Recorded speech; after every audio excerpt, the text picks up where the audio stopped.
Hello and welcome to the inaugural episode of the AGEUcational podcast. I'm Roy. I'm Terry.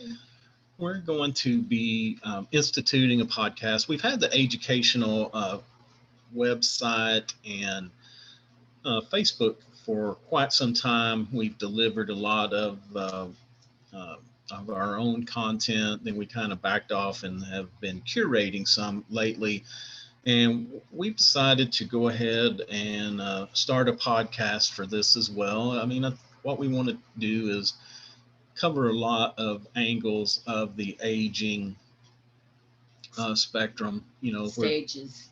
stages, spectrums, where we can talk to some professionals, some seniors, some family members, some caregivers, uh, people telling their story and some things that they've learned along the way. We just want to make it just a good forum and try to present, information that's interesting on this process because, we're all getting there. We can't stop it. And, just like us, we have, no, I'm not, Terry's not, I may be aging a little bit, but No, she's I'm definitely not. not. Oh, you're good. But we have aging parents, and Terry still actually has one younger daughter, just in her younger 20s. So, there are times that she may be considered part of that sandwich generation. Not that she's still at home, but still does take some attention. So. Um, we just felt like it's important to put the information out there to let people know that they're not alone in their struggles, maybe provide some hints, tips, tricks. I'm fortunate enough, both of my parents are still living. I've been in the senior living industry as a consultant for the last 20 years. And not that not, the purpose of this show is not to advocate for any one type of living.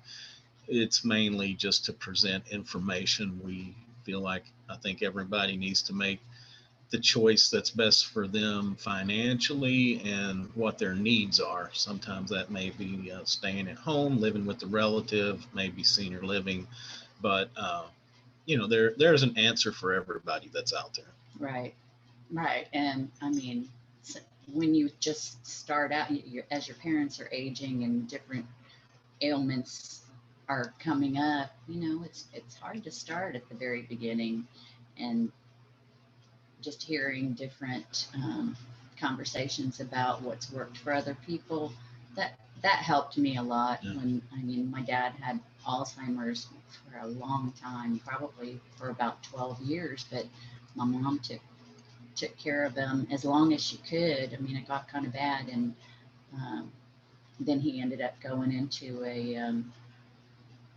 retire. It was a Memory care. Well, first he went to a retirement center, but it was like it was like it wasn't. It was kind of assisted living, but it was he had to wear an ankle monitor just in case he Yeah. would bolt for the door, which he did a couple of times, and he'd run out, and then somebody would come after him, and they'd be looking around saying, "Mr. John, where are you?" And he'd say, "Here I am." He'd stand up right there from the bushes where he was hiding from everybody. But then he lived there for a couple of years, and then he ended up in an Alzheimer's group home, and it was awesome. There were 6 to 8 people who lived there who were patients, and then they had staff around the clock, Okay. heavy at different times, and it was an awesome experience there. And it's difficult to know what to do because if it's a spouse, of course, we never want to let them go. Mhm.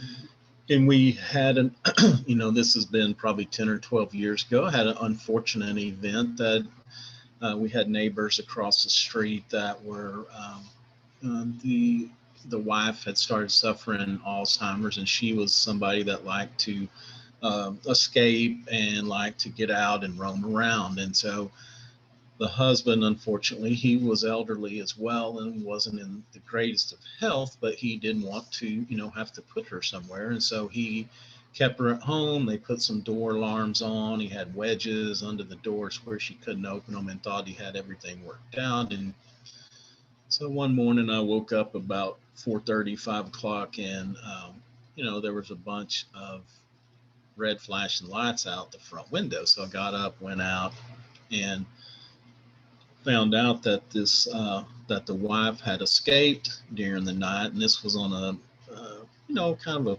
cool night. It was probably in upper 30s or 40s.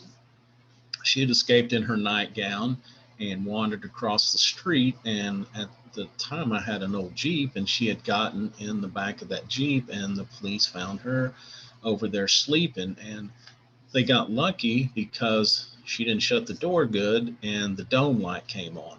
So that was what kind of cued the police and fire department to walk over there and check it out. Sure enough, they found her. And shortly after that, she did have to go to a memory care facility where they could take care of her. But sometimes even the best of intentions, things don't work out. And then the other thing to think about is there used to be a lot of statistics on caregivers. And, at one point, I think 80% of caregivers would pass before the person that they were taking care of, especially in that Alzheimer's environment, because it is just such a strain and so much work and sleep deprivation. And I've never been through it, so I'm not even trying to say I can understand what people go through, but I just know from talking to different people that it's very, very difficult.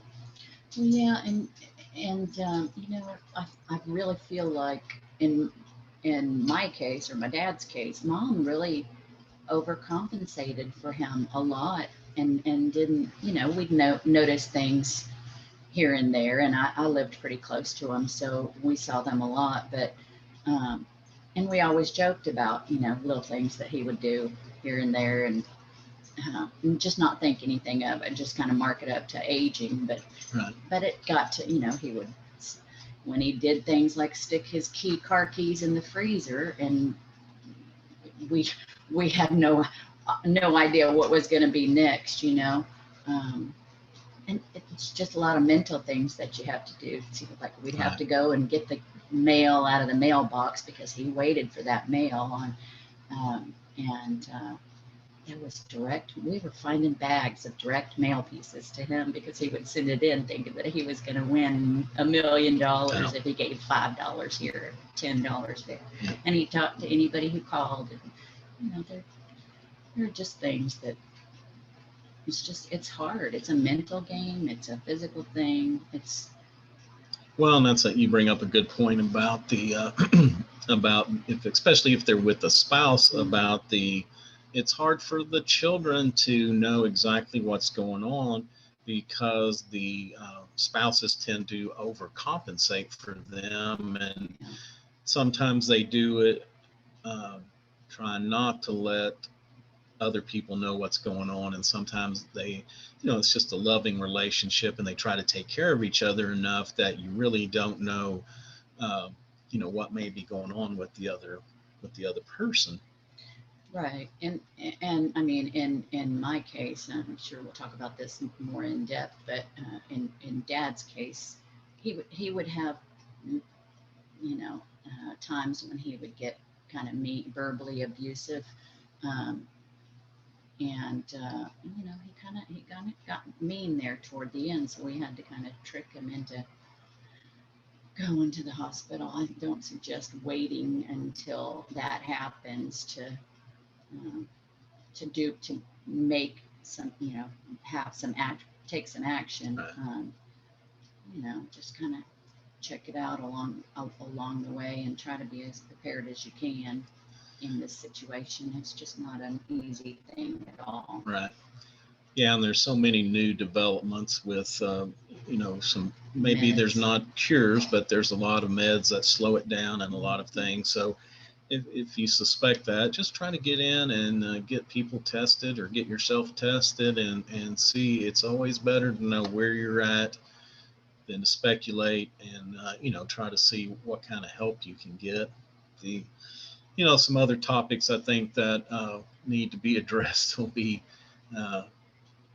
driving, that's always a difficult conversation. And, it's one that we kind of jokingly have now that um, it's my sister got my mom some kind of a key uh, alert. Like if you lose your keys, you can look it up and see where they're at. It's got like a little, uh, I can't even think of what the code is, but it's like a tile thing. Yeah. It's a tile. Okay. So she got her tile, and I was, mom's like, well, I don't know why I got that. I never lose my keys. And I said, well, it's not a key finder. It's a ignition jammer. So I said, instead of trying to talk you to giving your keys up, my sister's just gonna jam the signal on your key where you can't start the car. So you do have to be creative. Yeah. So, but anyway, those are difficult conversations, but also caregivers. I mean, hopefully we can get some other experts in that caregiving to just, tips that can help, because like I said, sometimes the caregivers end up getting sicker than the people they're taking care of because of the time and the stress that goes into being a caregiver, not only for Alzheimer's, but for any, aging individual that needs a lot of help. And so, there are a lot of places to turn for help out there for respite care, different things. So, hopefully we can get into all of that, but just some general topics I've thought about. Polypharmacy. We go to a lot of doctors. A lot of doctors prescribes all the meds, and if you don't have a good pharmacist, the doctor should ask what you're on, but sometimes they don't. Sometimes if you have a good pharmacist, they will catch it, but a lot of times they don't. And so knowing what medicines interact and just being careful and asking the question, not that we on the show will be able to tell you what's polypharmacy, but the knowing when to talk to your medical professionals and say, hey, look, I'm taking this, I'm taking this, and this. How are they interacting? What are they doing? Because sometimes there can be deadly consequences for that. And keeping track of it. I mean, today it's easier than you think to keep track of it. There's so many apps available. Right. You should be able to have an updated list on all the medications that you've taken and are on. So you can just kind of pull it out, and you won't have to worry about having a little folded up piece of paper in your wallet, seeing which date it was from, Well, and it's important because it's been a few months since your mom had her event, but when she did, then there was a scramble to find all the medication to get them all written down so you could take to the doctor. A big clear tub full of her stuff, and I'm the one who helped her do her weekly medications in her little planner and everything. But she had added a couple of things, and I just, walk around with this tub until I got it all entered. Yeah, but it's important if you have an emergency event to know that when they go. So, try to get out ahead of that stuff, keep the records. With smartphones, I'm sure there's some apps now where you can list all that or scan them with QR codes just to keep up with them. So, those are the kind of things that we hope to get into on the show. Diabetic management, there's like myself, I have to test and try to keep my glucose levels low. I have to work at it for sure. Don't do as good as I need to be, but working on it. So, we'll be able to talk firsthand knowledge about some things like that help us out. But hopefully we'll have a wide range of things to, interest. There's just, there's so much going on out there now in healthcare and politics. We have vaccinations and, everybody has to make the right choice for themselves now.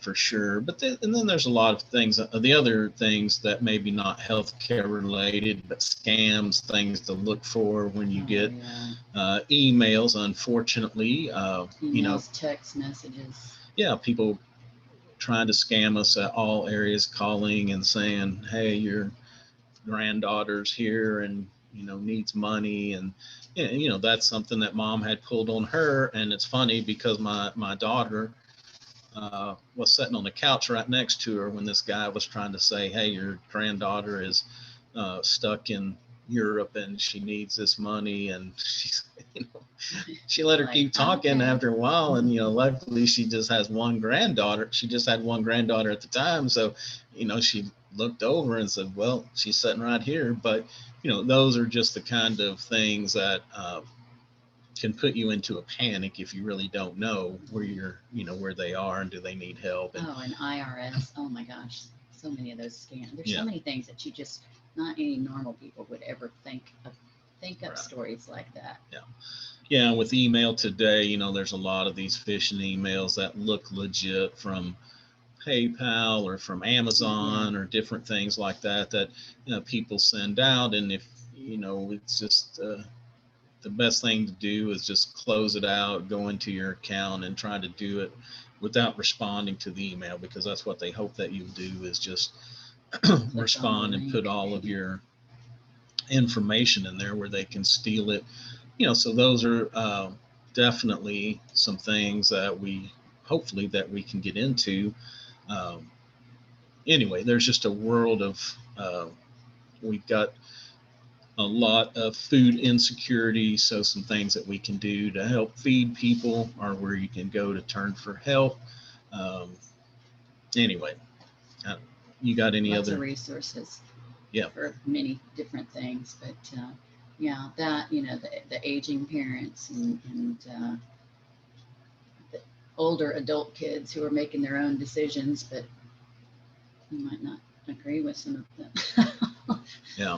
Now, we used to have a saying, for a long time, I was a volunteer ombudsman in my county, and we used to, we would get calls from kids all the time saying, Mom's stopping this treatment or this or that. And, that our answer for that was there's no law against somebody making a bad decision as long as they have their faculties. But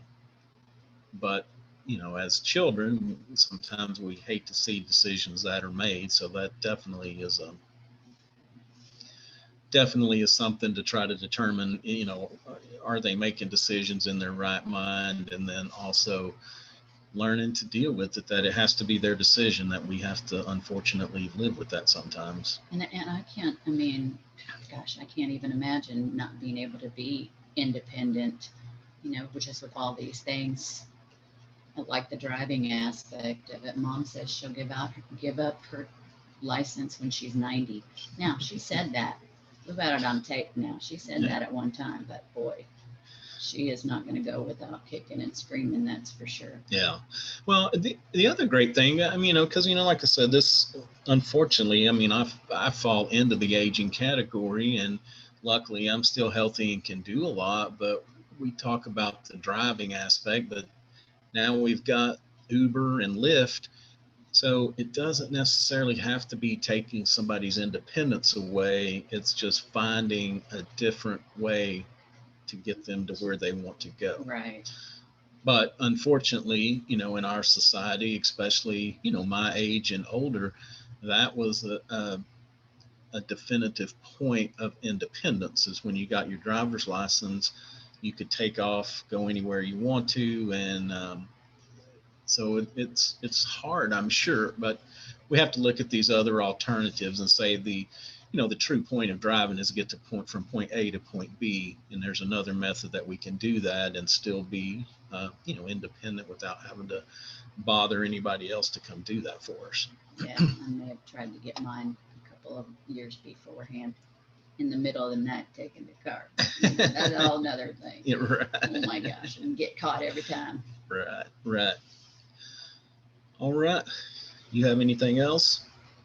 No, there's just a lot of aspects here that we can cover, and we will do it. Yeah. Through a lot. Yeah. And the other thing too, we want to be sure and invite professionals, seniors, adult children, to give us an email at either roy@AGEUcational.com or Terry with a Y, TERRY at AGEUcational.com, and tell us your story, and we'll see if we can't, set up a time to do a taping to get everybody on. We would love to hear stories. And, some of this is going to be about us and the things that we're going through, but we also want to hear from others and make it about, make it about community. That's the way that we get through all of this. Yeah, you have to have a big community to reach out to, or just a close knit, good friends, us. Yeah, right. All right. Well, again, until next time, it is AGEUcational, AGEUC. AGEIONAL. Yeah, AGEUcational.com. We're on all the major social media, Facebook, Instagram, Twitter, and probably YouTube. I think we should have a YouTube channel with these videos going up on that too pretty soon. So anyway, check us out. Until next time, I'm Roy. I'm Terry. Take care of each other. Happy New Year. Happy New Year.